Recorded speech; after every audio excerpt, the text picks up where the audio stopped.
Good Lord, I need a haircut. Okay, so July is Disability Pride Month, and I know we're nearing the end of it, so this is a bit of a late video, as timing videos go, but I've been considering making this video for like the whole month, and I finally got up the courage to do it. Basically, I think yesterday I posted a TikTok of a poem that I wrote sometime in the beginning of the month, so I'll show that now. July is Disability Pride Month. I've seen posts saying, be proud of your disability, accept your disability, and I want to, and I wish I could. I wish I could hold my disability with the same strength I hold my queerness, but it's not the same. I wish July was like June and I could stand with people like me and say I'm proud, say we're proud, but disabled and queer are not the same. I should be proud for 2 months in a row, but June ends and I feel invisible. I wish I could say I'm embracing myself, I'm proud of myself, but how can I say that when I can't even tell people I'm disabled?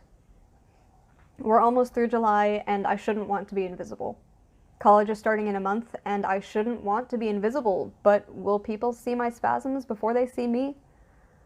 I just want to pass as abled for long enough that people's first impression of me isn't disabled.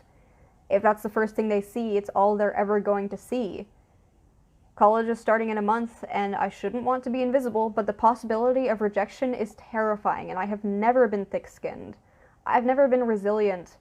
I just want to be invisible for long enough that I don't end up being visible in the wrong way. So, first and foremost, above anything else, the point of this video is representation and visibility for disabled people and Disabled Pride Month. And I realize, of course I realize, that I am not the staple image of a disabled person. If you look at me, you wouldn't say, oh yeah, that's a disabled person. But the fact is, disabilities come in different forms, and mine just happens to be in the form of seizures. I have been looking for videos and posts online from people with the same condition as me, just trying to find representation, to find proof that I am not alone. Because logically, I know that there are other people like me, but it's not a common thing. Like, my condition is not a common condition to have, and because of that, it feels very isolating. When I look up psychogenic non-epileptic seizures on YouTube, most of the videos I find are scientific medical videos from like 3 years ago, 5 years ago. Nothing recent, barely anything from people who actually have this condition. I want to help make it so that when people like me are looking for representation, they have some. They have a person to look at and say, this person is like me. I'm not alone. I'm not the only one like this. People share the same struggles. I want to help people in a way that I haven't been able to find for myself. The other purpose of this video is for me to look back at some point in the future when I'm at a different mental place in regards to my seizures. It's been about 5 months since I was diagnosed, I think, and about double that since I started having the seizures in the first place.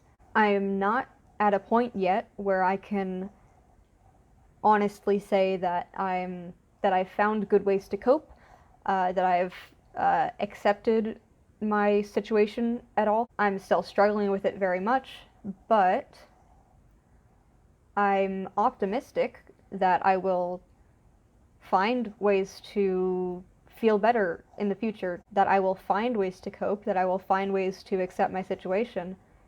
And when I do, not if I do, but when I do, I can look back on this video and say, hey, they did get better. Like I said in the TikTok, college is starting in about a month, and I'm very stressed about it. Not only just in the normal start of the school year kind of stress way, but also I am worried about having my spasms in a school environment. When I started having these spasms, uh, school was already fully online. I didn't see any of my high school classmates for the entire school year, and the majority of them don't know about this. The majority of them have no idea, and they've all known me throughout high school without this condition. And because of that, I don't know how people in a school setting will react to seeing that kind of thing, to seeing me have just spasms. So I am stressed about how it will be perceived in a school situation. But once again, I am optimistic. I think that I will get through this and come out stronger on the other side. And I have no backed grounds for that. I have no proof, but I believe that it's true. And as far as mental health goes, as far as confidence goes, that's enough for me right now. I'll see you next time.